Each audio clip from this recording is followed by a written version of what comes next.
Right, hello. So I ended up, although I was meant to be saving my money, buying a battle rifle just simply because the site I got it from was going out of business. And I figured if I didn't get one now, they'd probably just be on the sort of deactivated market in the UK for just a more inflated price. So I thought, why not? Anyway, so what we have here is a Beretta BM59, or the Beretta 59.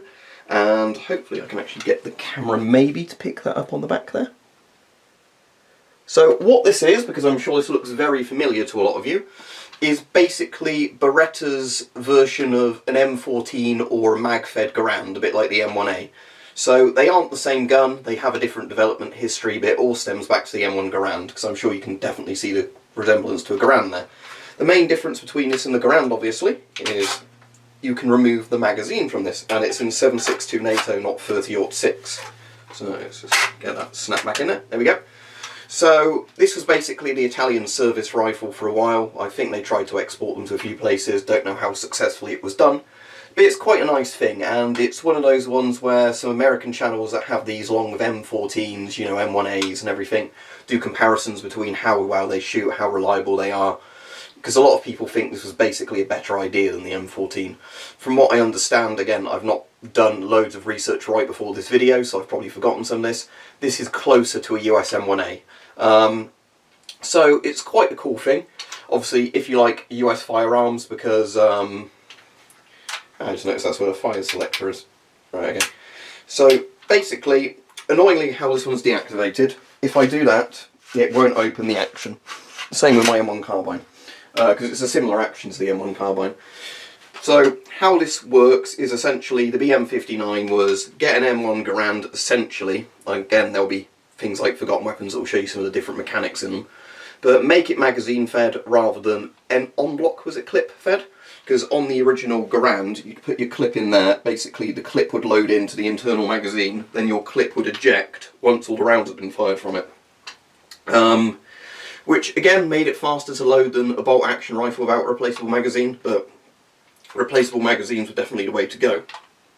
So this also has a bipod on it, as you can see. Not the world's best bipod. I'll get the other bit unfolded, quite difficult from this angle, it doesn't want to move. Hang on. Had it completely unfolded and working before the video, and now, for whatever reason, this leg's locked up a bit. Bipod that doesn't want to unfold, there we go. So, has a bipod on it. A bipod is a bipod, as you know. You just essentially use it while you're prone or, you know, on a sandbag sort of thing to give it better accuracy, less kick. That's all a bipod does.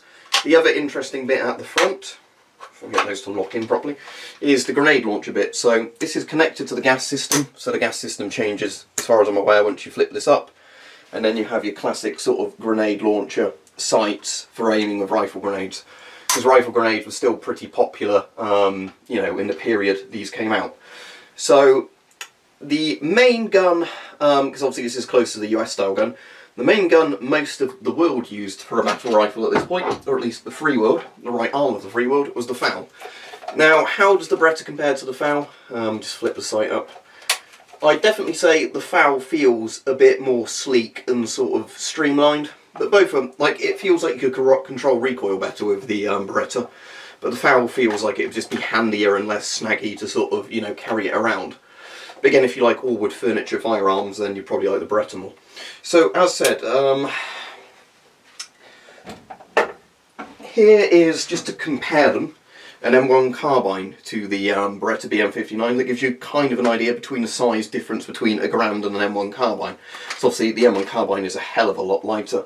But yeah, the BM59 is quite cool. Like I said, it's one of those kind of guns that didn't really go anywhere in the sense that, you know, the US was going to use the M14 and went to the M16. Most of Europe was happy using the FAL or the Setme or the G3, you know, and a couple of other rifles like the Swiss had the Sturmgewehr 57. So it's a gun of that period that, you know, didn't see massive commercial success, but it's quite interesting in the sense that it's a 7.62 Garand, you know, similar to the M14 in a sense, although, again, the M14's main issue, from what I understand, is all the reliability problems it had. Not because it was fundamentally necessarily a bad gun, but lots of the ways it was used were not really what it was designed for. And there's a whole sort of can of worms with the selection of the M14 versus the FAU in US service and the AR-10 and everything else, where some of their other choices might have been better. I think most people agree the FAU would have been a better choice than the M14 just because of, like, you know, less weight, more reliability kind of thing. Even though the M14 is apparently more accurate, especially like the modern DMR variants of it. But yeah, so this Beretta's a cool thing. Like I said, it probably weighs a bit more than the FAU and it's slightly shorter. But again, it has that nice wood furniture look to it. And again, it's one of those guns where if you're in the US, I have no idea what the value of these would be to get a working one, or a country, you know, where you can get semi-auto 7.62s.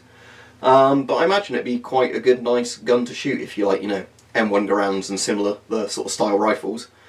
Again, eventually Italy would replace this. Was it the AR-70 they replaced this with? I'm trying to remember the name of it, but basically it was their own, you know, 5.56 assault rifle that was quite popular. And then most of the nations now, you know, have gone on to new things. But this is just an interesting thing from, you know, history. If you like these sort of, you know, rifles that, you know it's based on something that's a lot more famous and popular than it, but it's one of those kind of weird, interesting spin-off guns that, you know, I don't know if there's comparison videos, I'm sure there are, with this being shot and done, you know, next to an M14 to see which one, you know, fails faster, you know, which one's more accurate and everything else. But yeah, the BM59 is quite a nice Italian, essentially, version of an M1 Garand, M1A, sort of what the M14 would sort of be. As said, again, there'll be people who'll pick everything about that apart because they'll say, actually, this bit's different than that bit. But you can see it's the same sort of family of rifles. And I think a lot of these parts actually are interchangeable, supposedly, with M1 Garands. As in, you know, the Italians bought a lot of the machinery for making M1 Garands, and it derived from that. So I think people are saying that there are parts of these that are interchangeable with US M1 Garands, despite, you know, just being 7.62 and the Garand being 30-06. It's one of those things where it just, you know, sort of works. So, there you go. As said, I can't link you because of YouTube's policy to the site where I bought this, and they're no longer selling stuff, sadly, now. But yeah, the BM59, quite an interesting gun because it's essentially an M1 Garand with a mag on it.